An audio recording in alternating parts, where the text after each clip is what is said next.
Hello, my name is Burke Hedges, author of the best-selling book, The Parable of the Pipeline. I open my book with a story about Pablo and Bruno, who take two very different paths in their quest for financial independence. What you're about to see is the delightful animated story of their adventure. So, sit back, relax, and enjoy the life-changing lessons in The Parable of the Pipeline.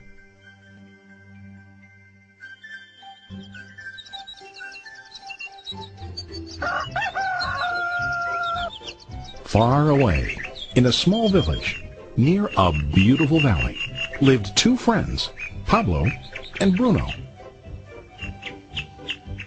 They were both young and dreamed of a better life for themselves. They'd often discuss their dreams about how they would become the most successful men in the village. They weren't afraid of hard work, and they searched for opportunities to help realize their goals and achieve their dreams. One day, an opportunity presented itself.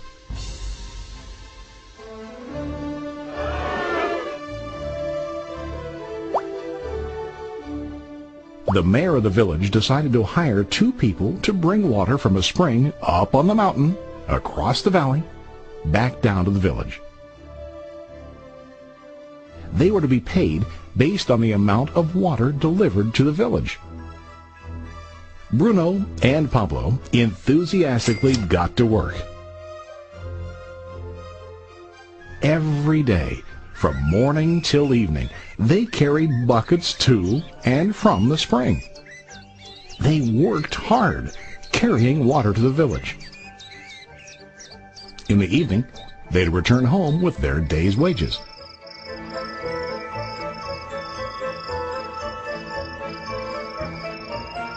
Bruno was satisfied with his work and the money he earned.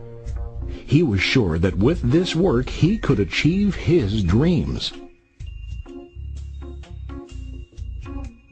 Bruno thought that to increase his wages he could use bigger buckets to bring more water each trip.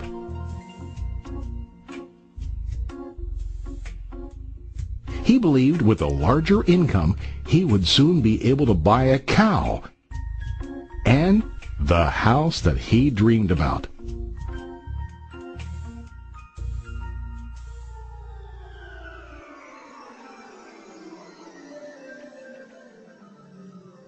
Now Pablo was not satisfied.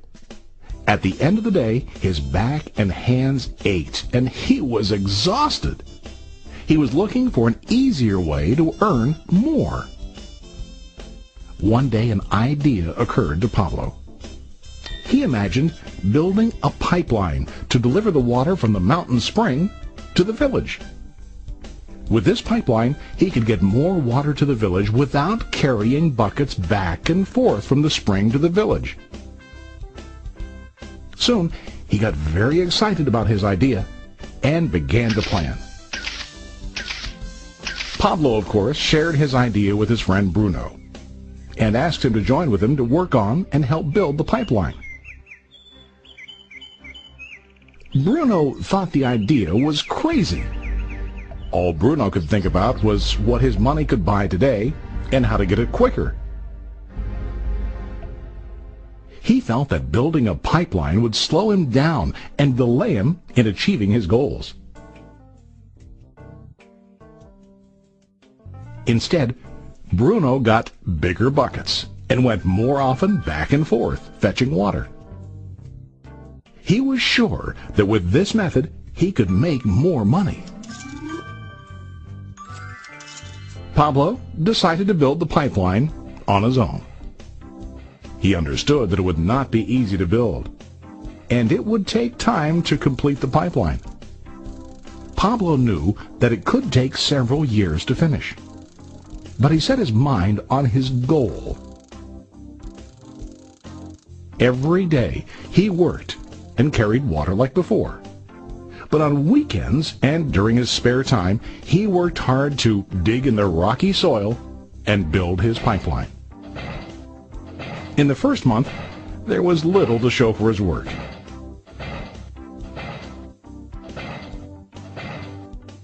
Bruno and the villagers laughed and teased him. They called him Pablo the Pipeline Man. During this time, Bruno's income doubled. He already bought a cow and a bigger house. His lifestyle changed. He now spent time after work in the bar, enjoying his hard-earned wages from delivering water.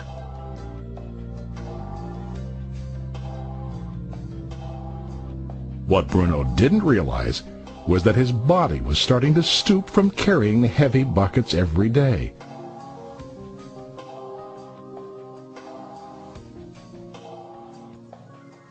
His face looked worn and his body tired. Soon, he began to carry less and less water due to the wear and tear on his body.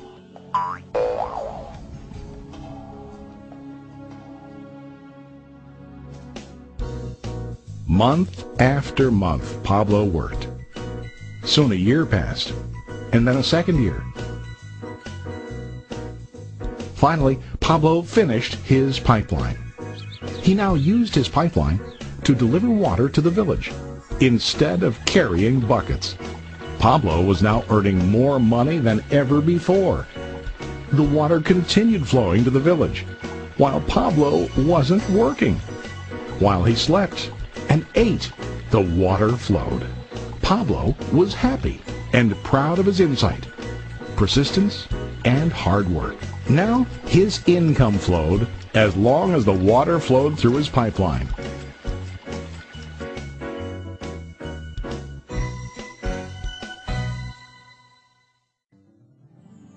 The story of Bruno and Pablo is a reflection of life.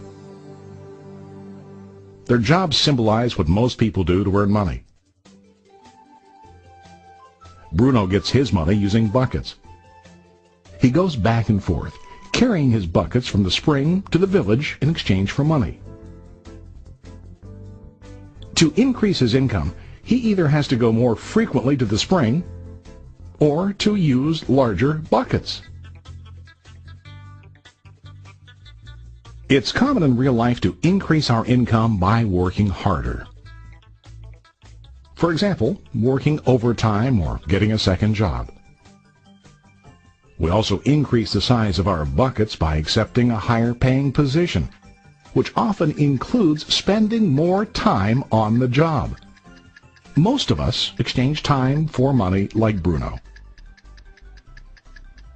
We know that every person has only 24 hours in the day and that it's not possible to use all our time to work. The most difficult time comes when we can no longer exchange time for money due to age, health, or other reasons.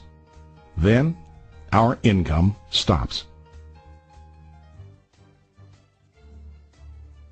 Now let's review what Pablo did. Very wisely, Pablo did not exchange all of his time for a limited income, but he used some of his time to build a pipeline. He knew that the pipeline would bring ongoing income as long as the water flowed. An ongoing income that multiplied the time he worked each day. Pablo knew that someday, maybe because of age or health, he would no longer be able to exchange his available time for money. Pablo knew that if he could make his idea of a pipeline work, then he only has to do the hard work of building the pipeline. After the pipeline was completed, Pablo was able to monitor and maintain the flow of water to ensure that his income will continue. Pablo has shown us that to earn an income, we don't always have to directly exchange time for money. There really are better ways. How about you? Are you still like Bruno, who directly exchanges time for money? Or do you want to be like Pablo, building and maintaining a pipeline for ongoing income? If you are interested in the idea of building your own pipeline, contact the person who lent you this presentation. You can start building your pipeline today.